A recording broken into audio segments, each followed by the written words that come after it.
Hi. Hello, Facebook. Hello, YouTube. Hello, everybody. Hi, Moire. Hello, Theo. Hello, everybody. Thank you for joining us. Just waiting for more people to get here. Welcome to our new show here with Mayor of Brooklyn Park. But before I bring him on, I'm waiting for more people to come. Kiki, you want to play that?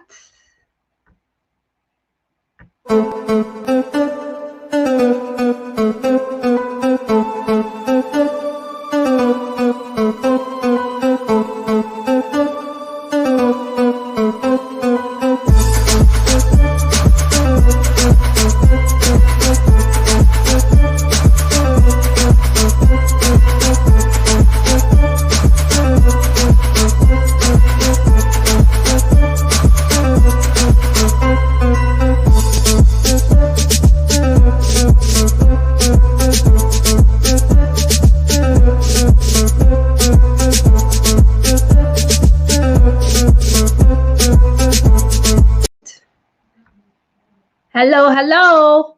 Welcome to Bold Influence with me live. I am so excited you could join us, 20 of you. So I'm Lyna Nyamwaya, hosting the mayor tonight. I'll be holding bold leaders from different fields and diverse communities to share how they are leading. Tonight, we are all concerned about COVID, but it's also Mother's Day. So happy Mother's Day to all the moms out there. Happy Mother's Day to all the people who've lost a child, who are struggling. And this day may bring a lot of emotions to different people. I just want to wish you happiness and peace as you go through this day. I also want to give a shout out to the nurses who are mothers, nurses who are teachers. It is still Nurses Week. I'm looking forward to Tuesday speaking to nurses who are going through COVID, who've treated someone or recovering. We're going to talk about that. I am excited as well that this week we had Teachers Appreciation Day, National Teachers Day. So as an educator, as a teacher, and many of them out there raised by a teacher, my own mother, happy Mother's Day to her. I want to give a shout out to all the teachers, and especially going through the pandemic.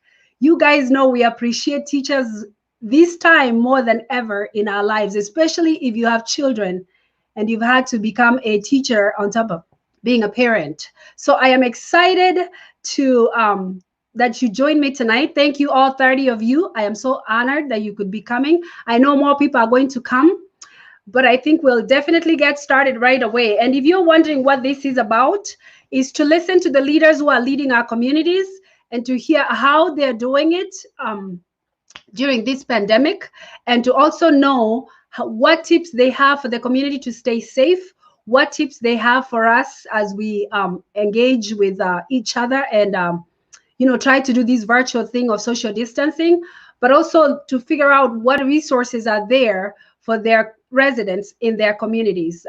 So this show is really that. We don't have any political affiliation with anyone, or we don't want to say that we support anything other than just leaders coming to boldly influence their communities and to show us how they lead and what else can we do to support and what do they do to support us. Having said that, I am going to add Mayor Lunde, but I want to give a shout out. Akinyi, thank you for joining us as I bring Mayor Lunde on. Thank you for all the Facebook users, all my followers that have joined us. I am so excited to be here. But I want to give a shout out to this mayor, Jeffrey Lunde, Mayor Lunde of Brooklyn Park, Minnesota. Thank you for joining us. Thank you. Mayor Lunde has been mayor since 2011. I'll let him give him as his story as he talks tonight. But I just want to share that he's also an educator or has been educating in the past. He's an IT guy, so if you see something go wrong, at least I know I'm in safe hands. And he's also the leader of the community, especially at this time when Minnesota, in the Northwest, we are fairly affected by the coronavirus. So in a nutshell, he's been a councilman, he's been a leader, he's held serves on many boards and committees in the Northwest suburbs and in the Twin Cities. That's Minnesota. For those who are watching from different areas of the world, welcome, welcome. For those from Africa, thank you for staying awake to watch us. So I want to give a shout out to you. And then once again, I will let the mayor take over and say hello, and then I will ask him his first question. Yeah, absolutely. Well, thank you for having me, and I want to wish you a happy Mother's Day, and to all mothers out there. Without you and yourselves and others, all this would not be possible. So I think every male realizes on today just how difficult it is to manage a household when we try to give the mothers a break. And so it's a good reminder. It's difficult, and we appreciate everything that mothers do and have done for us. So thank you so much. Yes, no, for myself, I've been mayor for a number of years.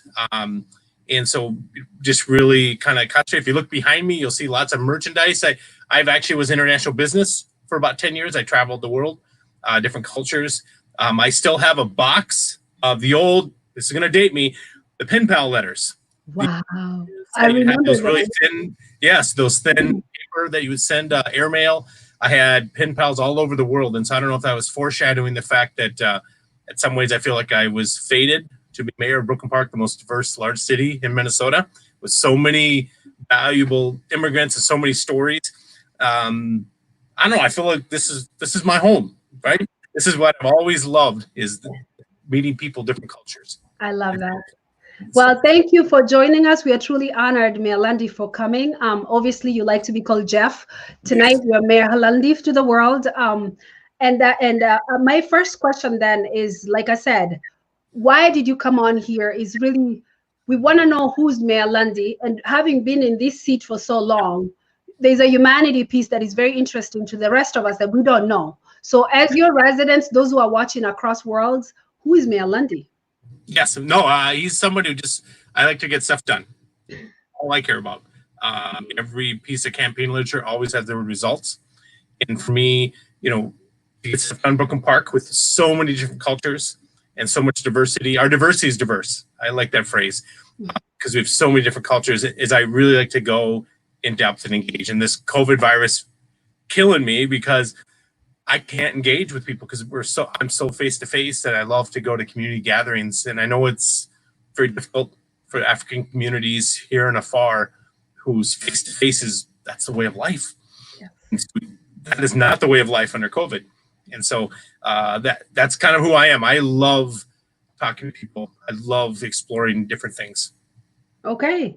So having said that, now that you brought us to COVID, and really that's why we wanted to do this, is because sometimes you feel alone going through this pandemic. And you know me, when it comes to cultural diversity or when we're talking about inclusion and diversity, it's very important to speak on different things. I have shared that I feel like the CDC guidelines were very generalized because I feel like they forgot special needs, or they forgot the elderly in the nursing homes who have Alzheimer's, or when you say about social distancing and washing your hands when a child who's got autism, all they know is to give a hug.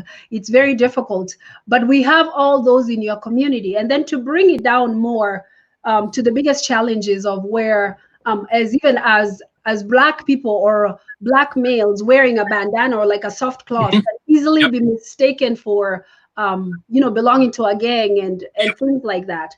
But I think from your perspective then, how do you feel that your community is handling the COVID-19 or the coronavirus, and what resources do you think are there? Yeah, so as a council and as a staff, as a city, we decided to have one voice, not 7 different council members out there telling their own versions of the truth. One truth, we centralized it on our website. Everything is based there. Everything is updated because daily information changes. New information comes out, new programs. So we decided to speak with one voice, and all 7 of us council members, myself included, we all ask people to go there, because that way if something changes tomorrow, people get updated. Not, well, the mayor told me 2 weeks ago to do this. That's old information. So we keep focusing people to one source of truth. And I think in Brooklyn Park, we have a little bit of pre-experience because our West African community went through the Ebola crisis a few years ago. And we understand that virus, it can kill people, it can cause lots of medical, but there's the trauma, there's the, when people pass away, there's mental health issues. There's the fact that something could be affecting somebody back in Africa, but it causes stress to families here. So we are very aware that the most dangerous part about the COVID virus is probably not the virus, it's the fear, the angst, the depression. We're all going through economic times. Myself, my day job, took a pay cut. Everybody is suffering. And so just trying to keep people focused on resources. And we know that the mental health stuff often is forgotten, but it affects everything. So families under stress, that's when, domestic fights start, all those kind of things. Yes, sir. And I must agree with you that it's very important to have that one pool, one voice bringing out information, because the coronavirus is new, first of all. So a lot of information is changing every day. In the hospital, a lot of policies are changing every day. So yes, having that one voice is super important and very, very intentional to make sure that people are actually getting resourced the right way. So then I have to ask you, so knowing that just people of color in general, people of African descent, like African immigrants, we are a socially connected group. We love our gatherings. We love church. We love our showers, baby showers, weddings, and all of that. And death, even when it comes to celebrating death or even just a funeral, that's like our way of closure. And what's happening in our community. I was talking to someone the other day who is a funeral home director not too far from my house here, and they've had to create expansions to hold bodies because that's how bad it is. So for those who may not know, Minnesota has, I think, so many deaths already, 574, and I think 460 something of those are happening in the long-term care facilities, which happen to be very close to you in your city. And so my question for you is that, knowing that these African immigrants, I think 90% of us work in healthcare. Yes. CNAs, LPNs, nurses, housekeepers, people of color, Black people. We are the ones who have the barbershops and the salons. What resource do you have for us, or what advice do you have for us to stay safe? Yeah, I think we've been using the CDC guidelines. Anything new that we learn, for the business owners, we've got business resources we're trying to make available, but personally safe is just continuing to share information as we get it, knowing that everybody has different careers. People who work in healthcare right now are so important, right? We all depend on it. And so keeping them safe and their families safe. And so every time we learn something, we try to share that.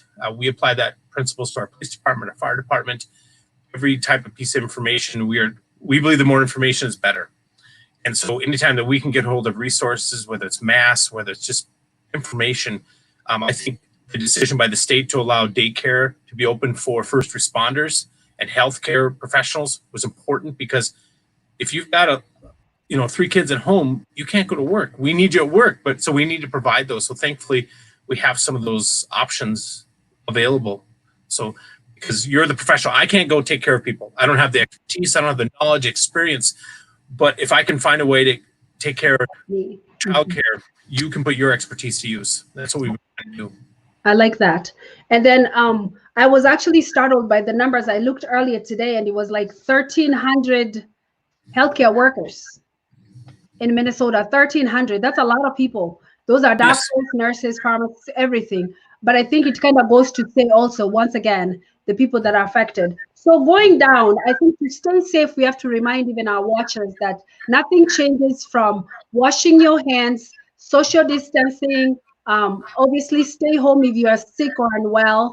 And then of course, the other one is about making sure that you are monitoring yourself to see if you have any symptoms. And I must throw just a little chip in for before I ask you the next question.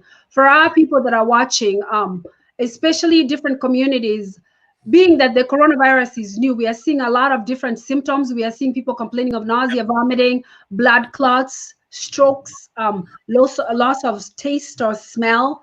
So just to know your body and then seek medical advice. You can call your primary doctor, but once again, the biggest thing is to stay home and just kind of hydrate and rest and keep breathing. So having said that, for the small business communities, as you know, which is a lot of communities of color, did not qualify for the big stimulus checks or the emergency grants to support businesses. And I think that's really frustrating because a lot of immigrants are also the undocumented people because they work, but they don't have the legal paperwork to work. So what support does your city have for small businesses like that because they feel left out? And then you say, stay home if you're sick. I can't stay home if I don't have anything to feed my family. Yeah, and I think we as a city are very aware that capital is not something that tends to go to our residents. Capital America, the ability to get loans has never been kind to people who start small businesses. And frankly, historically, it hasn't been kind to people of diverse backgrounds. And so we've made programs that were available so that small and micro businesses who don't have a lot of documentation, they don't have books and accounting stuff, they just have small information, can get a hold of loans. And we try to make them available, but we've also been trying to make it sounds counterintuitive, we can spread it out to more people by lowering the dollar amount, but it also allows them, if a person gets a grant from us, it still allows them to apply for county and federal and state money. If they got too much from us, it would actually hurt them when they go to apply for county, state, and federal money. And so we've kind of decided we're going to do wide. We're going to help lots of people. It's not going to be a massive amount, anywhere from $5,000 to $7,000, but it's going to be just underneath the threshold so that you can still go to the county and apply for their program. That's amazing. Yeah, we didn't want to unintentionally cause someone to go, wait a minute, I got $7,500 from the city. The county won't give me 15 grand because I got too much.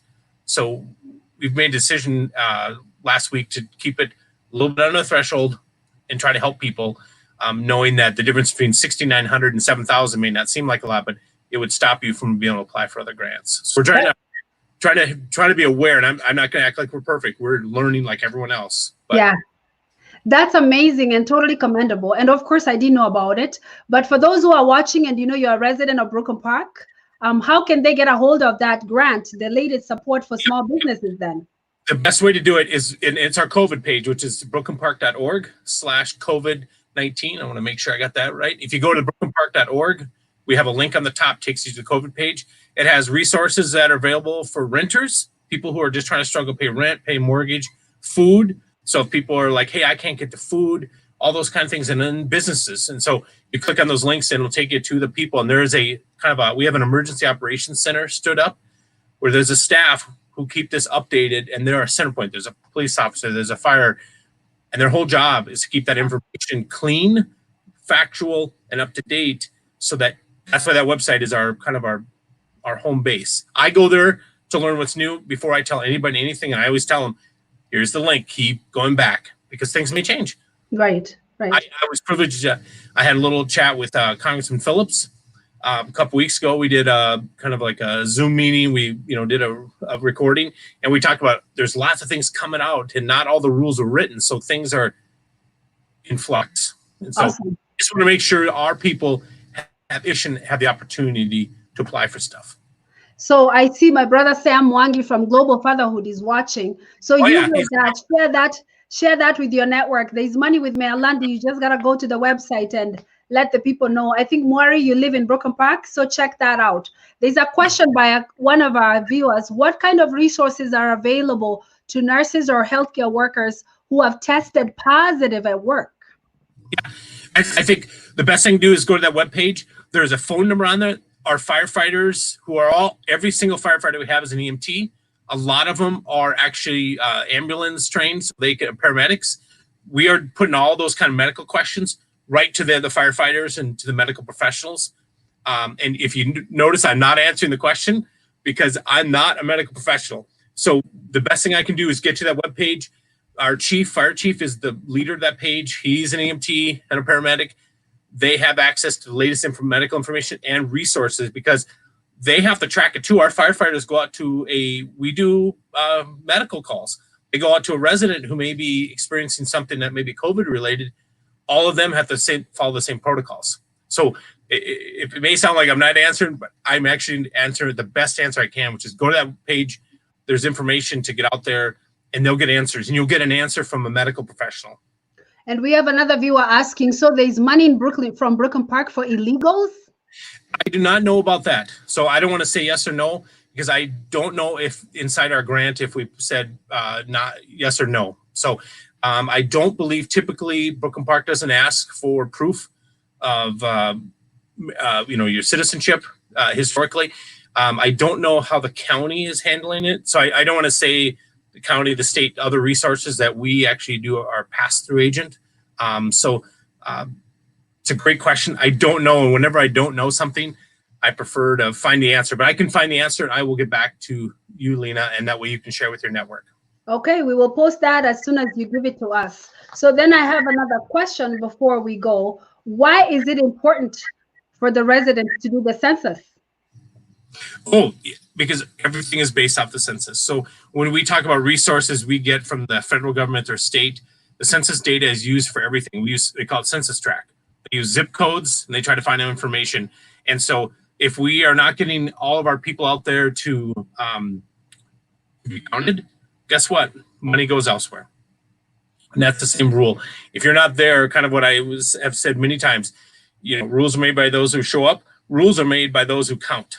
And so it matters in distribution of money from grants. And that's, people say, oh, it's somebody else's money. It's our money coming back to us. And so we all pay taxes. We all should have the right to demand that money that we pay is returned to us in form of aid. And so if we don't have everybody accurately counted, so we want everybody to be counted. As of a couple of weeks ago, we were ahead of the state average as far as response. And we know we're going to get, and a lot of people are fearful. They worry that the government's going to ask questions, that they're going to track them down. Mm-hmm. Not the case. And we do have on our brooklynpark.org, we do have a census page and ask a lot of those questions, and people should feel comfortable. My own family, we don't like to answer questions either because we're like, hey, wait a minute, this isn't your business, right? And so answer what you can and know that information is being held, but it is for our best interest for all of us. So then I'm going to ask another question here. So you mentioned about it's our money and make sure you do the census and you're not going to be followed. And then Carrie asks, you said undocumented. Does that mean illegals? Now, I'll take it back a little spin to that. A lot of these nurses, CNAs and janitors and other people, they may not have papers to get the support. So do you refer them to the website to see what else they can get? Because some of them are fearful to say anything. Absolutely. We send to the website. Also, we are working with partner organizations who within our different communities to answer those questions, because they may not trust the city of Brooklyn Park. They may not trust me because I'm some white guy that, who are you, right? You make promises all the time. But if someone from their community organization that we partnered with can answer questions, they feel more comfortable because they know someone, they've worked with someone, they share stories, they share experiences. So we know that by partnering with people that you're comfortable with, church leaders, that they will come up and ask questions because they know that they can trust this person. So we are taking very intentionally trying to say, hey, you may not trust what we said. We're working with these agencies and these community groups, these community leaders to help kind of lead that information. And I'm going to pin some comments with answers on the screen for those who are watching. If you test positive at work, it's considered a workplace illness. You can file workman comp there and covered under CARES Act. But for the mayor, since we have him here, I think the other question that we want to ask then is, how do you feel? Someone is asking, how do you feel they're going to go about opening our churches? Yeah. Great question. And I'm sorry if I keep saying go back to that page, because I know our chief is looking at those kind of information. We got churches are the backbone. I mean, we have our Muslim community is right in the middle of Ramadan. They can't meet and things like that. So we know it's important. We follow whatever this Governor Walz does. So as he makes guidelines and changes, we then take those changes and replicate them. And as of right now, they're kind of saying, you can't. I think, and I hope, and I certainly don't want to speculate, we hope that the next one allows churches to do things like, my church, I can't go to church, right? I go to St. Gerard's. and there's ask, can we just meet? And if we limit the how many people, and also, you know, separate out the pews and do things like that. You know, we like to say American ingenuity. We just like to say, hey, we can figure out ways to get this done, because there is not a preacher out there that wants their parishioners to get sick. And so we know that if we let them and we give them the right information, they can come up with a plan. Maybe it's a drive up. I mean, there have been people talking about that. Can we just drive up and things? So I think my St. Gerard is going to be doing something. I think we're waiting for the next, which I think is the 18th, is the next kind of modification. So we're hoping the faith is important, because that mental health, we talked about that. Faith plays a big role in people being able to handle the stress and all the things that are coming out. And I think it's important to note that the website that the mayor is speaking about, it actually has a lot of resources. It's linked to CDC, it's linked to the Department of Health, it's linked to the city resources. And for those, especially workers, essential workers, who are going through mental health issues, spiritual needs, guidance of financial support and things like that, please access that website. But also reach out. If you have another question that the mayor is not able to address tonight, you can inbox me and I will get it to him. But since we have him on air, as we both, before we conclude, I think I want to, something I wanted to touch on is, as a leader, you're always intentional to see what else is going on around your world and how can you better support and learn from it to support your communities. So I'm going to ask him about the shooting that happened in Georgia. And as a Black woman, as an immigrant Black woman here in Minnesota, it clearly affects you, and you always wonder, are you supported by your leaders? So my question to you, you saw what's happening was a cruel, like a very something I didn't even bring myself to watch, where a black man was murdered by two white men who were flaunting guns, literally. What is your thoughts on that? Well, I think it, you know, sure. I don't know why it took 2 months for the prosecution down there to look at this tape and go, okay, there's nothing on the tape that I'd even. There's just, it's a flat out murder. I don't care about any of the other, you know, oh, they were doing this or they were doing that. It doesn't matter. The facts are, they were not trained officers. This person was just out for a jog. For the God's sakes, I think someone can go out for a run and not be feared that they'll be shot. I'm just surprised it took a video to get somebody to get off their butt and do something. We constantly look at what's happening in the rest of the country, and we try to say, if it happened here, and I've done this many times, I call the police chief and I go, if this happened here, how would we handle this? What would we do? I'm always trying to learn, because I'm not going to lie, things happen everywhere. And do you learn and prepare from other people? And what I learned from that again, and all of, you know, you watch the video, this should have been the court. You would hope before the video that people could start to have some trust. Know thy neighbors is one of our rules in our city. The more you get to know people, the more better off they are. And so I would like to have stopped the shooting from happening, that maybe they could just ask questions. And if they did, call the police, let the police handle it. And hopefully you trust, at least in Brooklyn Park, we like to think that our police officers are going to use judgment, ask questions. And none of this should happen. That person should not have been, anyway, there's nothing that should have been, we should not be watching videos like that and wondering why. Right. And I think I want to say that I think that it never happened, and I hope that it doesn't happen here where we live. But again, it would be not very, it would be, I hope it won't happen. But I also want to bring up discrimination issues that are happening in our city of the Asian Americans. You know that the governor put out a helpline the other day for discrimination, because I was talking to a student of mine, and their aunt was in Cub Foods shopping, and people were spitting at them in Minnesota. Nice. Yep. I don't know if that happened in Brooklyn Park, but you know what? I know that the risk is always there, and that the idea, you know, when I talk about how diverse Brooklyn Park is, the diversity is diverse. About 20% of our city is Asian American. We expect someday to be the largest Hmong city in the state. Hmong community is our neighbors. There are people, lots of Asian community. The virus doesn't care about your ethnicity.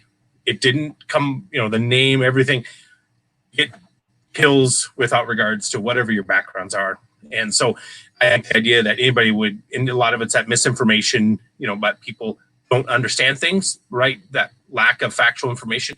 and they make judgments which are just horrible. So, we've supported the helpline. We investigate. We have an active human rights commission and also a process. And if we take it very seriously, we know things like this happen, and that where we can stop them, we do everything we can. My goal is always to stop things before they happen. Mm-hmm. And that's leadership. You have to be proactive. You're right. And I must agree with you. And then I'm going to ask you about, as a Black woman who's lived in this country for many years, who's a new American now, I believe that this is my home, and I hope I can say that I belong. But then you hear the president calling immigrants rapists or criminals or useless, basically bogus people. And then you see how hard we work, what we do for our communities, from supporting ourselves, and we are not begging, we are not looking for anything. And as a Black people, you're concerned about that. What are your thoughts about your city being so diverse? And I love it. Yes. I've shared this many times, and sometimes people don't appreciate the honesty and the facts. But I will tell residents all the time that this year, we're at a 34-year low for crime. This year, Brooklyn Park is the most diverse it's ever been. The idea that diversity causes crime, which is a Minnesota thing and too often a white thing, is factually incorrect. The more diverse we've got, the lower crime has got. It's a fact. And so I think when people like to link things, and it happens a lot in Minnesota, I hear a lot from my neighboring cities that people like to link things, and I'm like, that's factually incorrect. And so provide the numbers. And I have told residents before, when they say they don't feel like they don't like the diversity, I said, well, it's time to move. This is who we are. I'm sorry. This is Brooklyn Park. And if you're not comfortable, no one is making you live here. You are free to leave. And I'm okay with that, because I'm happy. I'm happy my sons go to school. I'm happy to live here. My home is here. My street, my bus stop for my sons look like the United Nations. I have multiple cultures on my street. I love it. And so I think the people who can't handle that, they've left. And that's good for them. We welcome people that I would always say, some people know, some people don't, but I actually went to Liberia on my own money as part of a city delegation. The idea was to walk a mile in a person's shoes is a better way to understand someone. I can say I understand things. So I went to Liberia. I started to understand connections. Does that make me an expert? No. But the idea is that we go the distance. We want to understand the different cultures. We have so many. I can go down the African communities, the Ormo in Ethiopia. I've got Kenyans, I've got Nigerians, we've got the Igbo tribe in Nigeria, Sierra Leone. I can go down all these, and then within the communities, we have different tribes, we have different interests, regions. And so I, as a leader, try to learn every single thing I can about every community, and then understand that everybody's different. That's a good thing. And then try to understand from their perspective what they need and things like that. I never pretend or actually claim to be able to speak for anyone. I let them speak for themselves. And I think that's very important to hear coming from a leader. I think if that message trickles down to the communities, because you as a leader, I would not expect you to take a gun and shoot me. But I think it's the people that will live with in the community that your message needs to get to be, especially the white community, to be more inviting and more welcoming, so they don't see us as a threat, and we don't feel threatened because we don't know if we should go jogging or not, if we're gonna die. So I'm gonna move on to the next question. Thank you, Mayor, for that. Can I say something first, Lyna? Just really quick. So I think it's really important. We always stress meet your neighbors. Every time we have a neighborhood that is under stress, when they start to meet their neighbors, the neighborhood comes back. It just revives, because people are fearful of the unknown. But when your neighbor, and that we talked about Liberian, like a baby shower. Okay, that's not 6 people. That's 206 people. Neighbors will be like, hey, why is all these cars here? And they're getting upset. But if they actually talk to the neighbors, they probably got invited to the party, and they understand they're having a baby shower today. And it's a lot more boisterous than we're used to, but it's really a lot of fun. And so we know that when they meet people, that's when those barriers get broke down. All right. Obviously, thank you for saying that, because I think it's important to interact and create conversations, because that's when the fear comes down. And we call that cultural humility. So I'm going to ask another question by a friend here. How is your city ensuring the safety of seniors living in assisted living memory care facilities? Yes, that's a very difficult one. Now back to our fire department. Every single firefighter is an EMT, and about, I think, a third are paramedics. We answer medical calls. So we're constantly interacting with our senior living spaces. retirement homes or areas where that, and so we're constantly there because of medicals. So we have those relationships. And so we're always keeping track of, is there a COVID virus? You know, New Hope had one facility that just got hit hard. We're always keeping track of that and making sure that they're doing the appropriate things. And our fire department, who is often there, if they're seeing things that they're not seeing as right, they're going to talk to people, because we are the ones who respond just as fast as an ambulance does when there's an emergency. And so we are constantly in there. We're constantly engaging. And again, back to that idea, the latest truth is what we make sure people are doing. And I think that the governor is realizing that we haven't quite hit the mark on what we're doing. I think there's new rules coming out, new things, support services. And so I think we're going to help try to perpetuate that. We're the first responders. They dial 911. It's our fire department. It's going to be the first one there. And so we have a vested interest in that. And thank you for saying that. And just on the same of senior living facilities, African immigrants, majority work there. And a lot of them are frustrated because there's no correct PPE or like appropriate protection for them. And the fact that they have low wages now, they have to work in 2 or more different facilities. And I will have that talk next with you another time, Mayor. And I will also talk to Mayor Kathy actually the next time, because I'll be speaking with her about the 2 homes that have majorly been affected.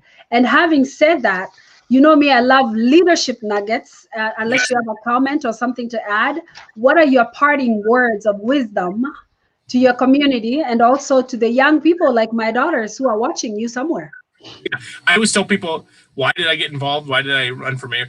I say it's the same thing over and over again. Rules are made by those who show up. And so if you are not getting out there and showing up, I can't guess what people who don't show up think. I can hear what people think when they show up and share their opinions. And so in Brooklyn Park, we try to provide a welcome environment for all opinions, and then try that. But if you have opportunities and you're like, nah, I'm kind of busy. Nah, I don't want to share that. I guarantee things won't be done the way you want. You need to show up. And if you're thinking about running for leadership, there's going to be elections this year. I mean, in a couple weeks, there's filing. So people are thinking about running for election. Know this. You need to get out, and this is going to be hard. You have to meet people. And I'm not sure how campaigning is going to go this year with, you can't go door knocking, but you need to be active and get out there and meet all of your community, because Brooklyn Park is so diverse. It's big. One community is not going to get you elected. So show up. And there's commissions. There's lots of ways to get involved, and we're always looking for new things. We are only as strong as the people who are getting involved and telling us. All right. Well, thank you for your time, and thank you for all our viewers, all 80 of you that came on, and there's going to be more. And as they watch forward, I hope you will come back and we can chat some more. Anything, I'm sure you've said your parting words, but anything you can think of that I didn't ask? I would be remiss if I didn't end with this. And thank you to all the mothers. Happy Mother's Day to everyone, and be safe. Thank you so much. So stay safe, everyone. Keep the social distancing, of course, until you hear different. For now, we are trying our best to follow the scientists, and maybe that's our answer from God on how to manage this corona. But also, I think to remind us that, like the mayor said, if you're not there, you don't show up, we don't know what you want. Don't complain about the meal. So I always say, if you're not at the table, you're not going to be able to be participatory. And as a Black community, as people of color, it's our opportunity to also step out. But I will also ask the mayor to share with other people to make us feel invited, because sometimes it's intimidating when you're alone in some spaces. So thank you, Mayor. Once again, God bless. Stay safe. Let's do this again. Thank you. Thank you. Yes.